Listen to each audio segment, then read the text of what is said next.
Hi everybody, it's 8 o'clock. I don't know about you, but my hair gets crazier as the day goes on. This hair situation, man, is just not good. But anyway, I'm here.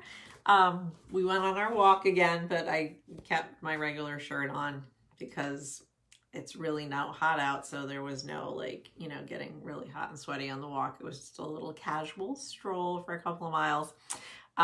Welcome back, everyone.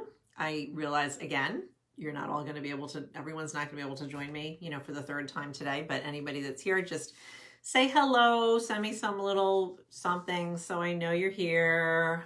I like to see little hearts, donuts, puppies, whatever you, whatever you got. Hi, Peggy. Hi, Sandy. Thanks for coming back. I know this is a lot to do 3 of these in one day, but there's so many topics to talk about. It's unbelievable. And it's so funny because my husband is an engineer and he does very different work than I do, obviously. And yeah, he keeps asking me, what are you talking about up there for so long? Because he just can't believe that there's this many topics to cover, regarding career, because he just thinks of, like many people do, just, resume, cover letter, interviewing. That's it. That's what it's all about. And there's so much more to it than that, obviously, as you guys know. But so it's just kind of funny, but that's okay, Tracy. Whatever you have, just put it out there. That's the other thing. So I wanted to start with talking about the homework. I know that the homework today is, may take people a little bit more time, than maybe the homework yesterday or the homework tomorrow that we're going to do. So please don't stress over that at all, because the last thing I want to do is add any stress to anyone's life. So, whatever you have, just put it out there. If you haven't found anything yet, if you haven't found, an actual existing job description somewhere, that is something that you're attracted to. The other thing you could do is write your own job description. You could just, in your post, just jot down some things that you would like in a new job, make up your fantasy job, whatever you want to do.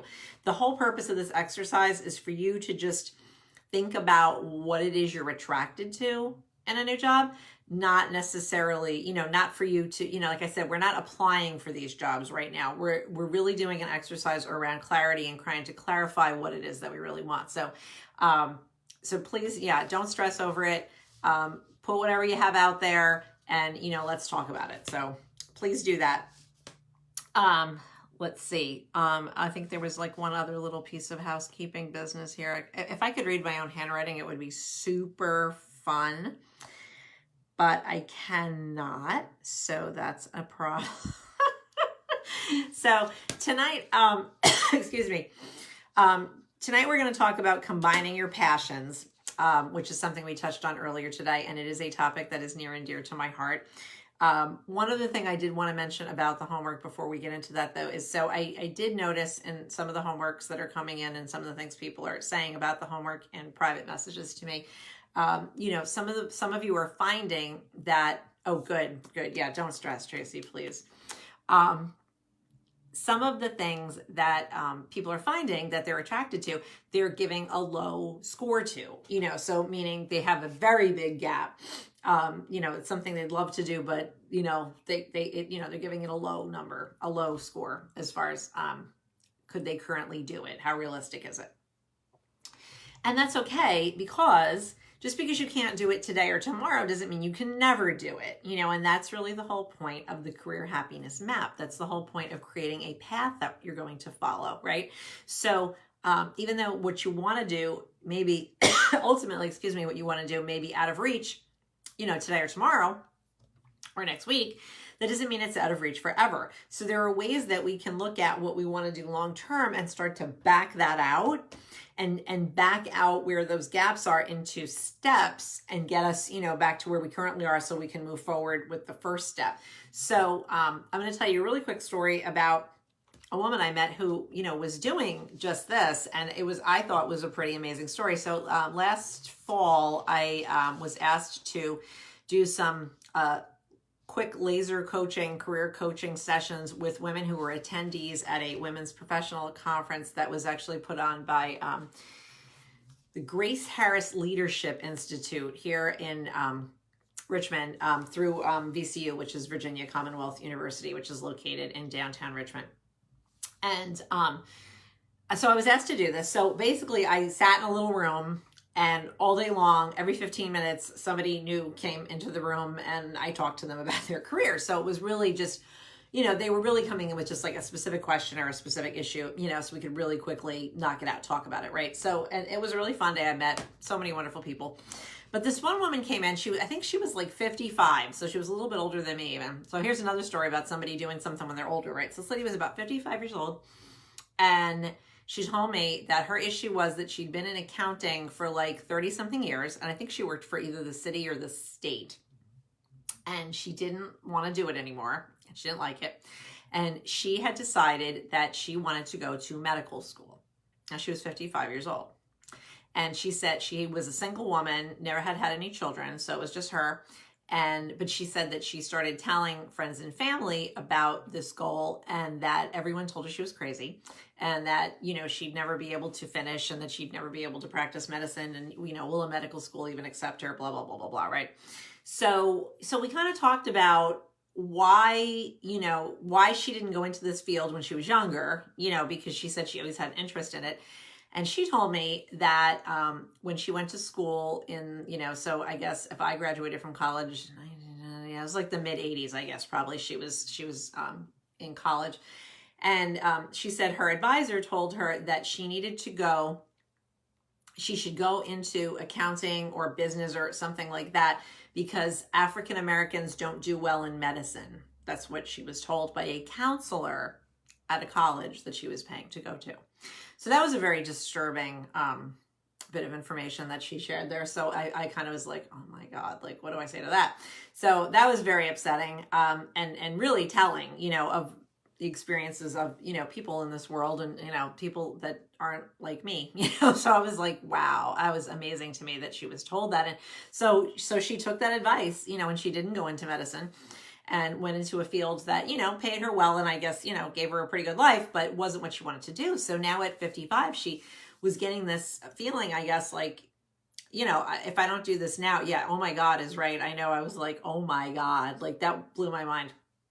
And I guess, you know, to her, she thought it was very commonplace. I guess, you know, I just didn't realize, you know, as we don't sometimes when we don't have those types of life experiences, how, you know, people are discriminated against, and how they're treated, you know. So I felt for her, of course, for that. And I so I encouraged her. I said, let me ask you this. So how do you feel about the fact, that you might be so old by the time you're done with this, that you might be near retirement age, you know? So like, how is that going to work? And she told me that she had such a desire to study medicine and to do that work, that she didn't care if all she had time for was even just to get the medical degree and, you know, do a residency or an internship or whatever. She said because she was so interested in doing it, and it was something that she didn't want her life to end having not done it.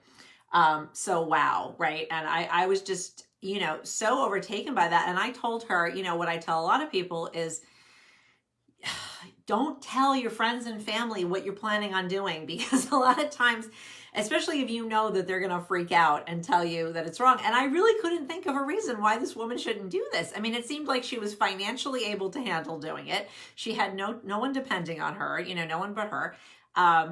And, you know, no children or anybody depending on her, no spouse to tell her she couldn't do it, or, you know, they weren't going to be supportive or whatever. So I really couldn't think of any good reason why this woman shouldn't pursue her dream at this point in her life. You know, I mean, she was healthy and young enough, and, you know, well, and she could do it. So I said, I think you should, if it's what you really want to do, you should pursue it, because at the end of your life, you know, you don't want to have those regrets. So I just found that to be really interesting. So, you know, there's a person who, you know, if she did this exercise and did this homework, she would have put, I want to be a doctor, right? Or she would have put a doctor's job description. And family is not invited to comment. Exactly. That's how I feel. And unfortunately, you know, sometimes my family's pretty supportive of what I do, but, you know, if they're not, I don't care. Like, you know, it took me a long time to get to that point, though, you know, a long time. When I was younger, and not even that much younger, you know, I still cared a lot, particularly, you know, what my parents said about things. And, I've finally gotten over it, but I mean, I'm 51 years old. I should be over it by now, right? So, but a lot of us, you know, it's hard. It's hard to get over. But anyway, if that woman had done the exercise that I asked you guys to do today for the homework, she would have put, you know, a doctor's job description, and she would have had to give herself a 0 because she had no aptitude in that area, right? She couldn't apply to be a doctor anywhere right now because she'd not gone to medical school. So she would have been a 0. So does that 0 though mean that she shouldn't do that? Not necessarily, you know, I mean, not necessarily. And in her case, you know, she was in a position where she could actually quit her job, go to medical school, just pursue that. You know, she was in a financial position where she could do that. And, you know, yay, good for her, right? Not an easy thing to do. And I realize everyone can't do that, you know, but there are steps to get, you know, to where you want to be. So I just wanted to share that story because, first of all, I thought it was just very inspirational and also very eye-opening for a lot of us. And, you know, just it's never too late. It's never too late to be whoever you want it to be, because what's the alternative? What is the alternative? You know, just to give up and like live the rest of your life not achieving, you know, what you wanted. I mean, why would you want to do that? I mean, we have one life, and, you know, we get to do with it what we want. So I thought that was pretty awesome. I was really, really proud of her, and I felt really good about having that conversation with her. So back to the combining our passions thing. So I have always been multi-passionate, and that was really a bit of a problem for me. And I think many people who have a hard time choosing, and that's why, you know, I spoke yesterday about the clues, you know, to all the things that we're interested in. And, you know, a lot of you mentioned more than one thing that you're interested in. And that's very common, obviously. And a lot of us were taught that we needed to pick one thing, and we still think that we need to pick one thing, right? And do that thing and just pursue that thing. And then if we want to do anything else, it has to be a hobby, if anything, if we have time for it, you know, and that we really can't combine, you know, various things in a career.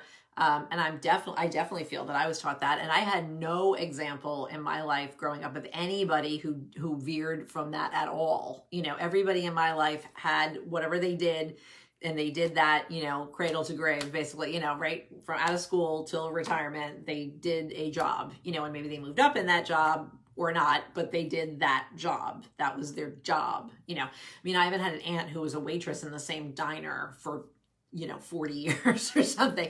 So, you know, I had no examples of that in my life.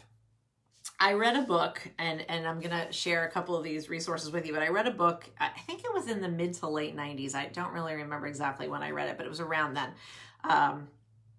called Refuse to Choose. And it was by a lady named Barbara Sher. I'm not sure if Barbara Sher is still with us. She was not really young when she wrote this book, and that was probably about 25 years ago. So I'm not sure. If anything, she would be a very old lady now, and, you know, probably not doing this kind of work anymore. But anyway, she wrote this book, and she called people who were multi-passionate scanners. That was just the term that she coined to talk about the fact that they like to, I guess, scan, you know, the world and see all the different interesting things there were to learn and do and be. And I really connected with this message. And even though at that time there was nothing I could do about it because of circumstances, I was a young mother at the time. I was in a marriage that was not doing well. And it just, you know, again, wasn't the time for me to really act on this information. But it really planted a seed in my mind that, you know, yeah, this is part of the problem. You know, I want to do so many different things. I have so many different interests. I didn't really want to just pick one. And people who are like this are, and I'm sure any of you who have, you know, family or friends, this might resonate with you, what I'm going to say, you know, people who jump from thing to thing, right? Like, you know, somebody, like, who knows somebody who, you know, they have this kind of career, and then they have this kind of career, now they have this kind of career, and then everyone makes fun of them and says, oh, what are they going to be next? You know, a circus performer or something, you know, because it's frowned upon, it, or at least it certainly was, you know, in my youth, was frowned upon to change your mind too often, or to want too many different things. Again, like, who are you to want all these things, right? We should just pick a thing and do a thing and be satisfied and shut up, you know, just stop it, you know, and not keep trying to find new things. So yeah, so I found this book to be so interesting. I loved it. And then I read everything she wrote. And then I think, you know, honestly, that was probably the beginning of me really getting this career development kind of seed planted in my mind, that I just thought this was just such cool work, you know, that people were doing this. And then there was another book I read, and I actually have this one in paperback, called The Renaissance Soul, and this was by a lady named Margaret Lobenstein, and this is actually the only book that this lady wrote, and she has passed away a few years ago. And this book, also a very similar concept, and she basically calls the multi-passionate people Renaissance souls, so Renaissance man, that whole term means, multi-passionate, multi-talented. Right, it was a virtue to work for the same company all of your life, as Peggy just said. Yes, that's true. It was valued, and if you didn't do that, right, you're lucky to have a job at all, right? Don't try for something better. And, so that is an old-fashioned concept, but it's something that's been passed down. And I think even people my age pass it down to kids like my son's age now. It doesn't go away completely, with the generations. It might get diluted or changed a little bit, but I think, it's still out there. And I think people who do like a lot of different things and have a lot of different interests are labeled as flaky or flighty or, not serious or, just any negative terminology, like to make them feel bad about themselves. So these people feel very confused and they feel very less than, because they are not, they are not conforming to the norm that they, were taught that they should do with their careers.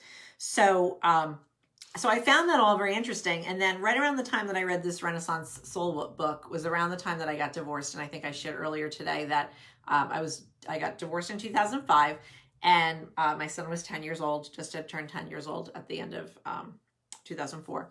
And so at that time, I was thinking about what I wanted to do. And then I eventually, I think it was 2007, I started to go back to school. That was when I started working in a corporate job, and I decided to get my master's degree after leaving agency recruiting. And when I applied for that degree program, it was a master's degree in career development. The lady who was the director of that program, called me, and she wanted to give me kind of like an interview over the phone to see if she thought I was suited for the program and things like that. So I remember this vividly. Her name was Gail, and she called me, and I was on a walk in my neighborhood. I think it was the summer. It was pretty hot out, and she called me, and I was kind of like panting up the hill, but I took the call because I really wanted to talk to her. And she was telling me that, a lot of people in the career development world, now this was quite a while ago. This was 13 years ago, 14 years ago. She said a lot of people in the career development world had portfolio careers. And that was another term that had come out of Barbara Sher's work and this Renaissance Soul work. So that's what they were really calling people at the time. Some of you, I'm sure, have heard that term. I don't think it's really a term that we're hearing as much anymore today. And I'll tell you why I think that is in a second. I have a theory on that.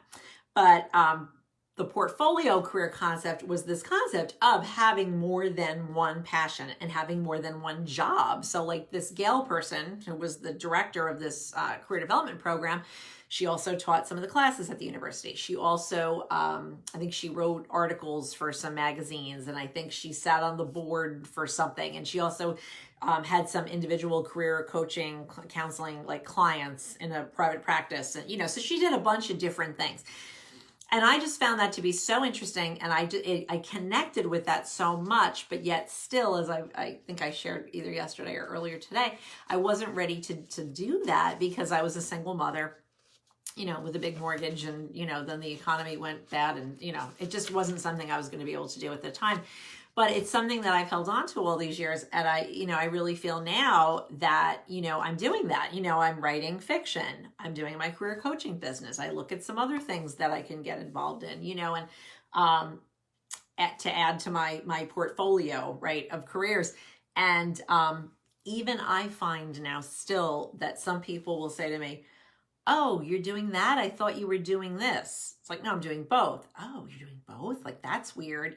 So I'm still getting that. I don't care anymore, but I'm still getting that from people. So I think that if you have these multi-passions and you really want to do more than one thing, it's okay. You're not flighty, you're not flaky.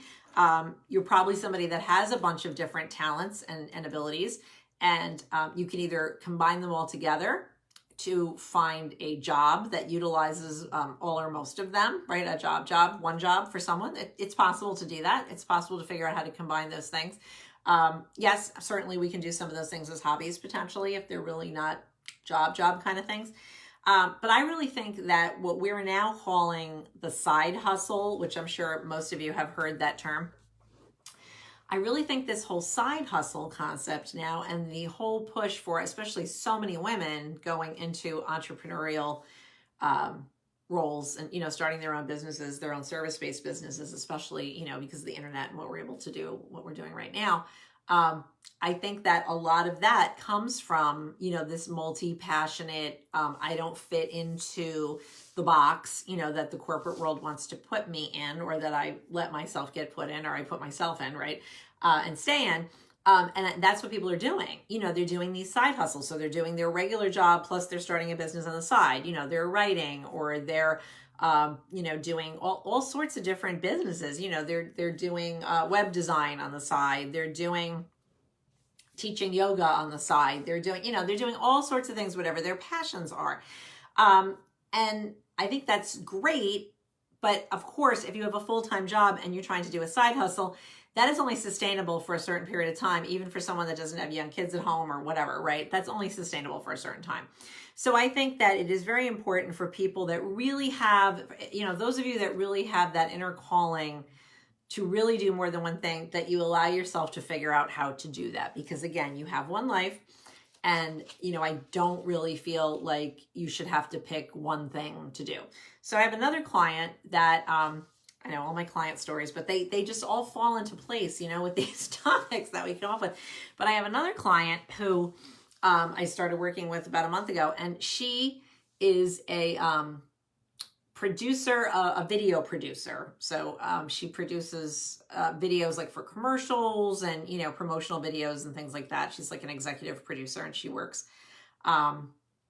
Yeah, the kids do make the hustle tough. Yes, exactly. It gets a lot easier when they get older, or, if you don't have them. But when you have them and they're young, yes, it's very difficult. I wouldn't have been able to do it when my son was young.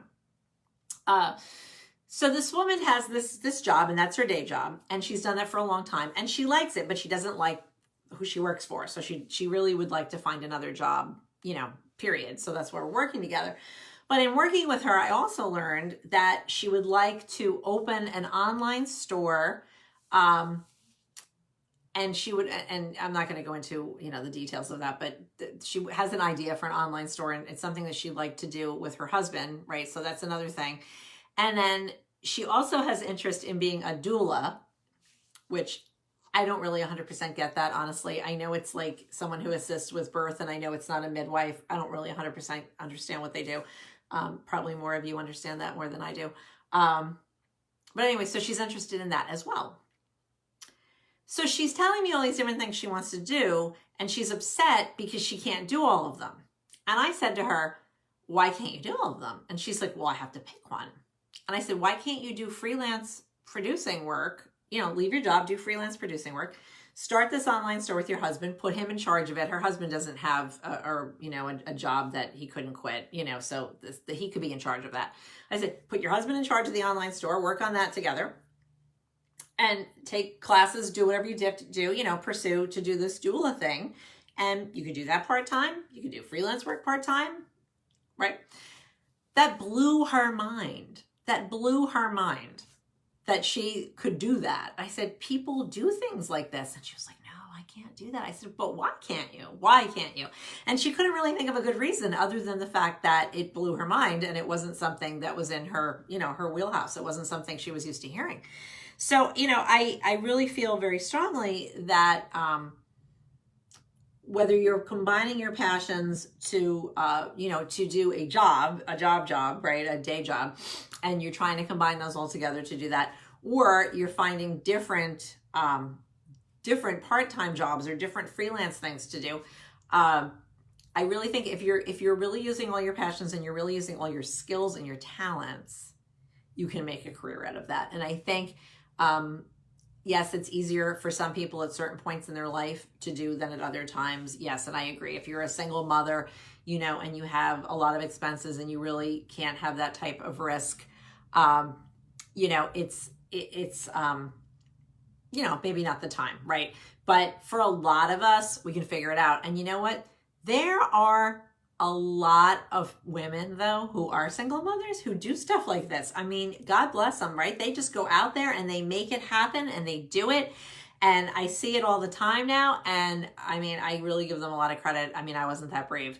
But yeah, and yeah, so like Liz said, I feel like there's a negative connotation having a second passion or job. Yeah, you have a part-time job. Yeah, and a lot of people figure if you have a part-time job or you have a side hustle or something like that, it's because you're not making enough money from your current job, or you're in debt, or some bad thing happened and now you have to do more work. And that is because people are looking at work as a negative, period. They're looking at work as a negative.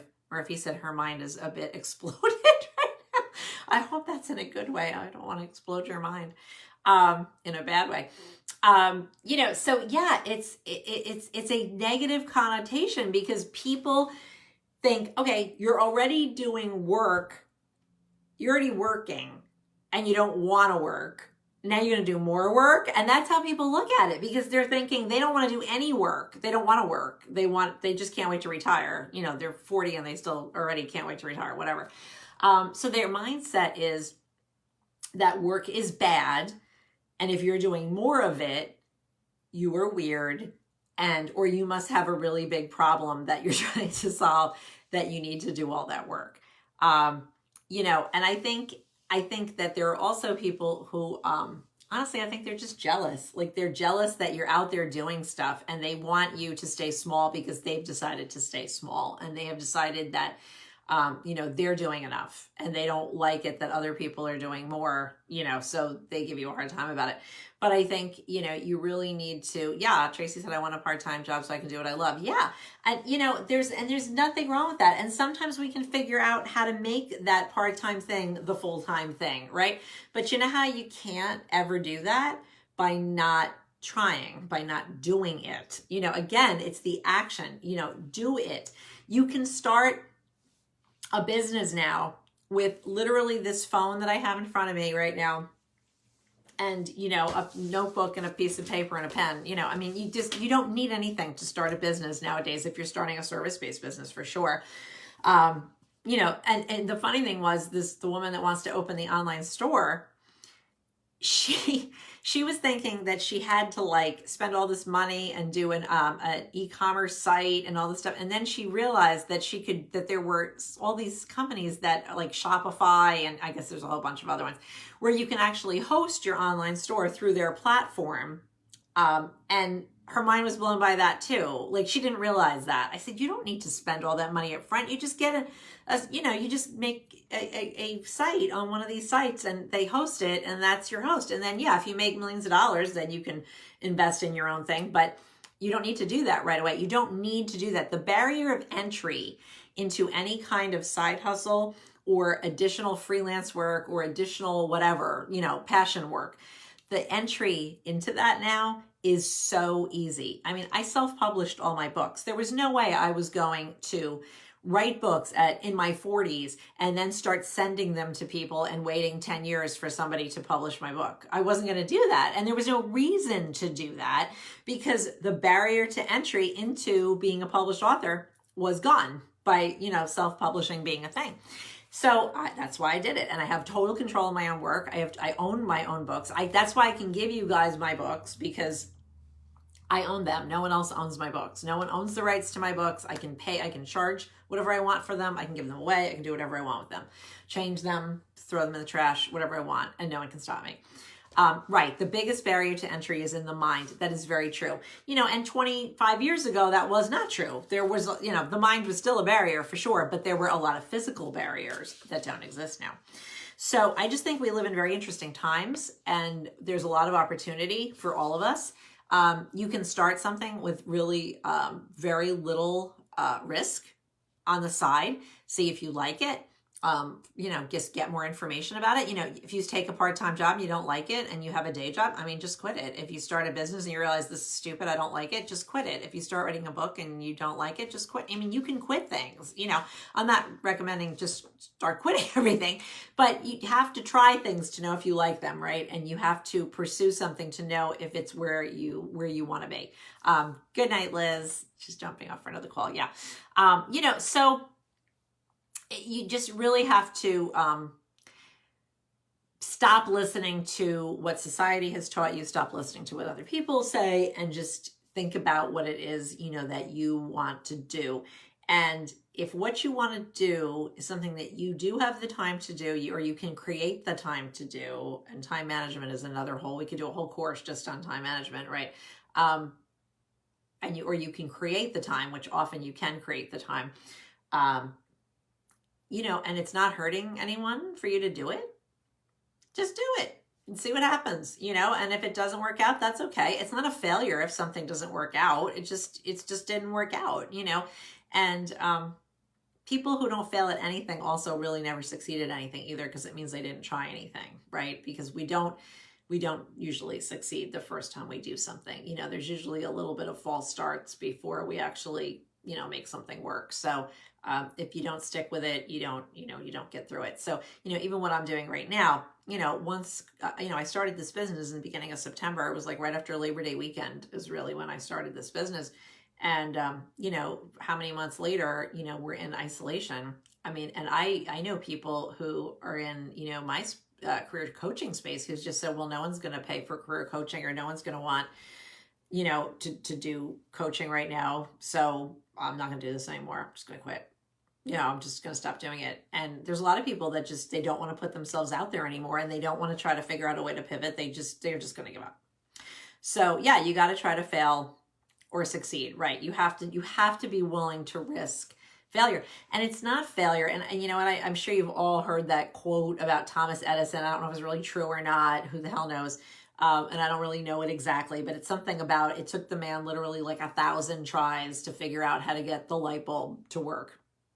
And that somebody asked him, I can't believe you kept doing that over and over again, because you failed so many times. And he said, I didn't look at any of those as failures. I just looked at it as 999 ways that it didn't work. And then I found the way that it did work. They were just the 999 ways that, I discovered that those are the ways that don't work. And, that's the inquisitive mind of a person who is not taking it personally, right? They're not taking it as personally. They're looking at it as just something to be solved, and they're not taking it as a personal failure if they've discovered the way that it doesn't work. They've discovered something. And I think that whether that quote is true or not, I have no idea. But I think it's very good advice either way, whether it's true or not true, that we need to do that. So yeah, it is a little bit more scary sometimes to be successful. It is. That's another whole course, right? Fear of success, fear of failure.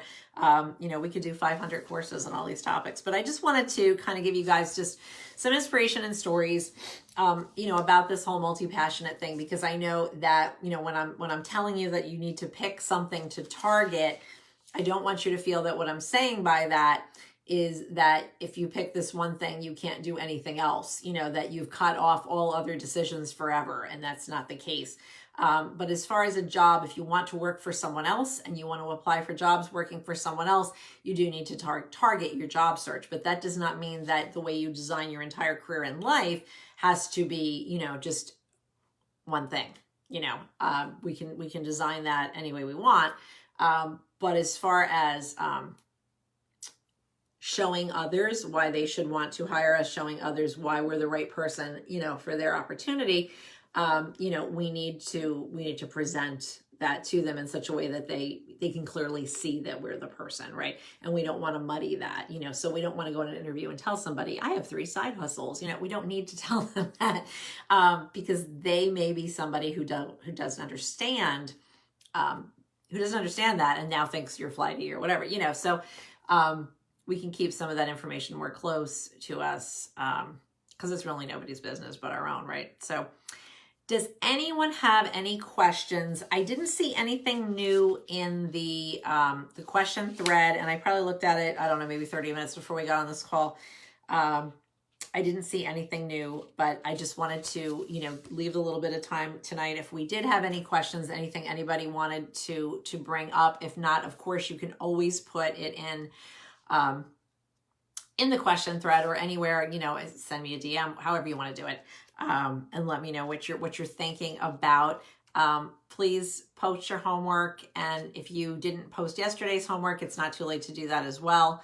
Yeah, it's kind of, Murphy says, right now, not having a job, it's kind of a silver chair time that gives me a clearer view of my own mind. Yeah, definitely. And I think this whole pandemic, even for people who are still employed, it's a change for everybody. And I think that it's really giving everybody like a little bit of a reset and a clearing of their minds. And that's why I think this is such an excellent time to be working on your career very proactively. So the people that say, oh, I'm not going to work on my career right now because there's a pandemic. No, that's the best reason to work on your career, because there is so much change and there is so much uncertainty. And there is also just so much reevaluating in general, just of life and everything, right? So, why not reevaluate your career? It's the perfect time to do it. Robin, the Q&A thread is a post in the, just in the group. There's just scroll down. It's not very far down. I just posted it yesterday. And it's got a big, huge question mark, and I think it's blue. It's like a blue graphic with a big question mark. So just scroll through and you'll find it. It's really easy to find. Yeah, and post the resume question there, Robin. That'd be excellent, because tomorrow we're going to talk about resumes. So I would be very happy to do that. I wish I could go to a Starbucks and journal this out. I know, Murphy, it must be hard for you to do that at home. Yes, it is hard to do it at home. I find sometimes that I do, even though I've worked from home for years, even when I was writing my fiction, sometimes I would go to, is that little people with masks on? Oh my God.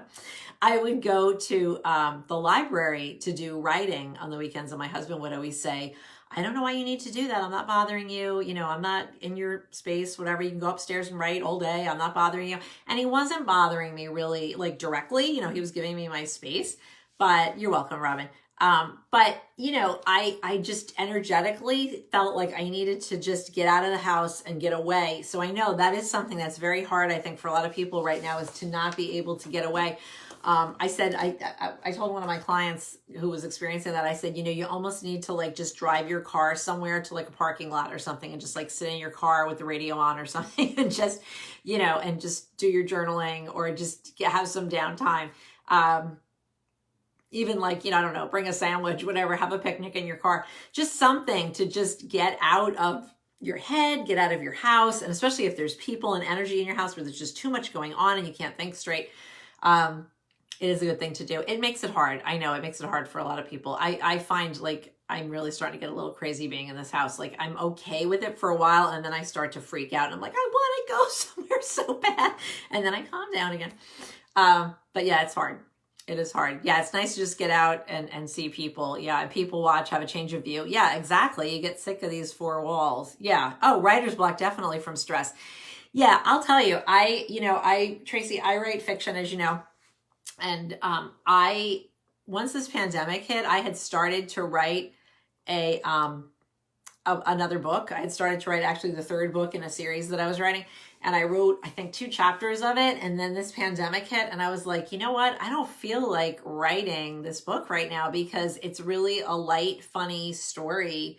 And I wasn't feeling very light or funny, and I said, I'm not really feeling it. But you know what? I'm starting to get the itch to do it again, because I realized that actually it is a way to bring my mood up, right? So maybe my mood was down and I didn't want to write, but the writing actually brings my mood up. And I know this, and this is what I would tell someone else. This is what I would tell any of you, So that's why, like, I don't always take my own advice either.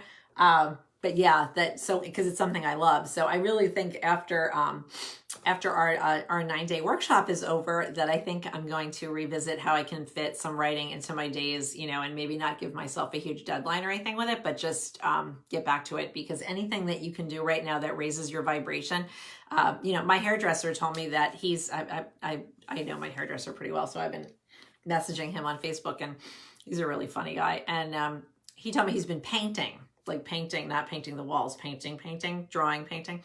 And it's funny because, he said that that's like, he can't do hair right now. And he's really good at hair. You wouldn't know by looking at my hair right now, but he's just really good at hair, especially color. And, so it's like his creative outlet is gone because he can't work.